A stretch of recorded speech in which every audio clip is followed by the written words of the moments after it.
Hello and welcome to John's Author Diary for the week ending October 29th, 2017. I feel like I say this every time I do this diary, but I've had a really busy week. I brought forward the launch of my third book in my Wasteland series, which is King of the Wasteland, and so I actually released that yesterday, and I've been really pleased with how that's gone. I've also been continuing to work on the collaborative post-apocalyptic series. We've got the working title Black Death, and I think what we're going to do is have something like Black Death Apocalypse or different subtitles for each book. We've got 3 books planned, and so I've written 17 out of my 20 chapters for the first book. So I've been really pleased with how that has been going, and I think now we've got a clearer vision of where the third book is going to go, and that's really exciting because, I'll be honest, it sounds pretty cool. I've been carrying on with my research into the Black Death, and saw the other day that there was a city in China that had been closed, that had been quarantined because of an outbreak of the bubonic plague.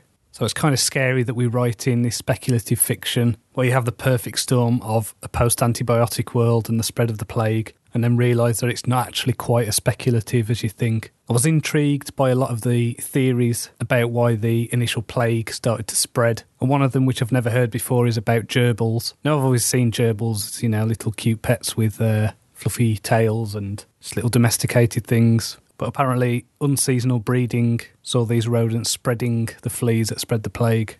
So that was quite interesting. That was a revelation. And then there's other theories, which is things like the bubonic plague actually being from outer space, that it comes to Earth on asteroids, meteorites kind of crashing onto Earth and spreading, which apparently explains why there's such a gap between outbreaks. Through this as well, I've also found out about the existence of plague doctors, which were quacks in the 13th century who would dress in these really outlandish outfits and they'd make these quite horrific looking masks that did actually protect the doctors, but the masks were used to kind of store nice smelling things because it was believed that it was the smell that spread the disease. So I'm really liking the idea of including some kind of plague doctor type character in this new series. In other news, I've been on a couple of podcasts that came out this week. I guested on the Story Studio podcast to talk about stories and writing and my experience as a journalist and how that's inspired my work. And also an interview that I did a few weeks ago with the Fantasy Fiends podcast, which is mainly focused on my short story collection, Her Name Was Red, was released to the podcast world on Saturday, so yesterday. So if you can't get enough of me on this show, then go check those out. Had a lot of fun doing them and they were very different conversations. Had the bittersweet feeling this week of coming to the end of a good trilogy. So I finished Brian McClellan's Powder Mage novels. I thought it was a great series, highly recommended. I've also realised that I tend to have a couple of go-to authors when I've read something really good and I'm not sure what to read next. I can usually rely on people like Kurt Vonnegut and Haruki Murakami or Ian Banks. So I'm currently reading A Wild Sheep Chase by Haruki Murakami. And a few people have said in the past that my style resembles his, which I find to be a great compliment because I love his writing.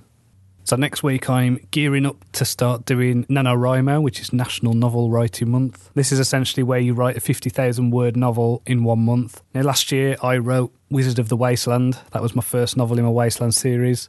I wrote the first draft of that during NaNoWriMo. And it's a really great way to just get words on a page. You don't look back, you just get to the end and then you can clean up what you've done.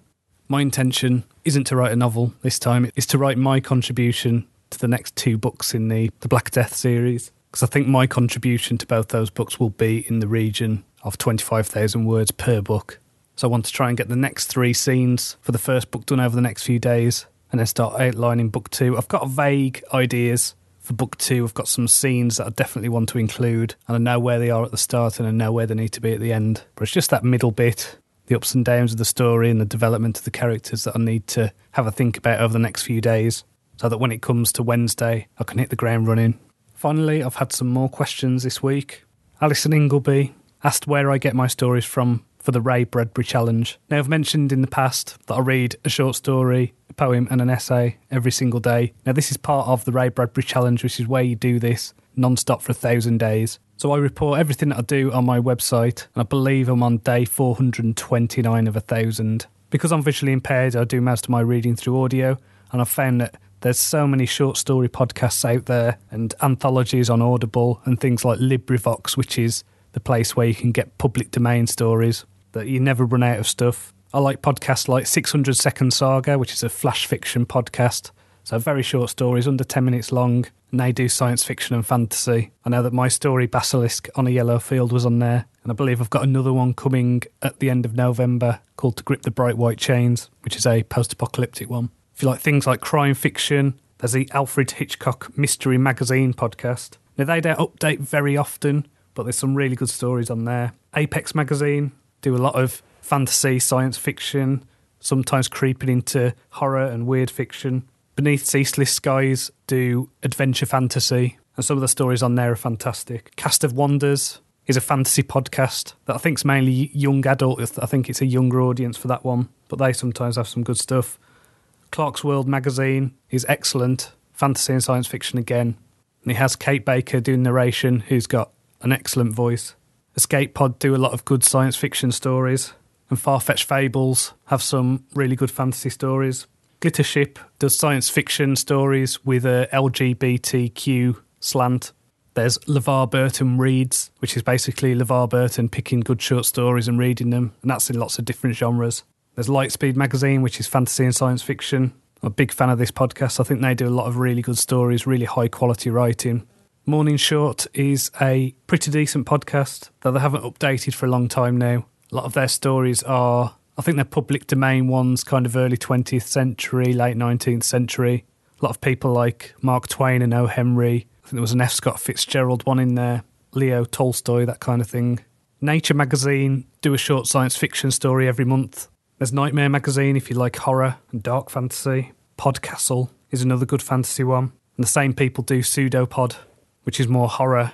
The Selected Shorts podcast is excellent. Have a real mix of stuff on there. Sometimes they have themed episodes.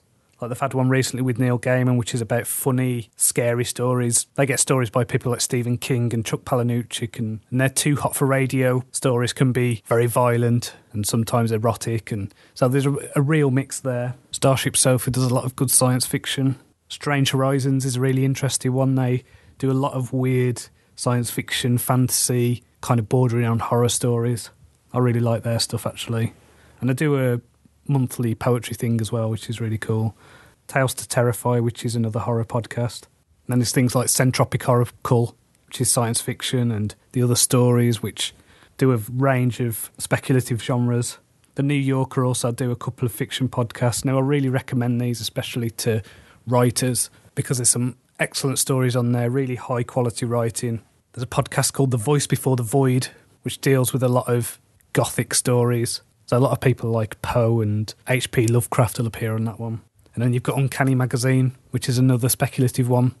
So there's lots of places to get stories from. Probably too many to listen to in a lifetime, but that's what's so great. So go check them out, go listen. I think I'm going to leave it there in terms of questions, because I think I went on a bit with that one, but I'll answer more next week. Obviously, you can email me at john@johncronshaw.com, and as ever, I'll put the spellings and things in the show notes. If you haven't checked out any of my books yet, you can get Addict of the Wasteland for free on my website. Just go to johncronshaw.com, and that's the first prequel book in my Wasteland series. Or if you just want to get your teeth into the novels, then go to tinyurl.com/Wizard of the Wasteland. You can find me on Facebook, it's John Cronshaw Author, and I'm on Twitter at JLCronshaw. So keep your questions coming in, and I'll speak to you next week. So until next time, cheerio.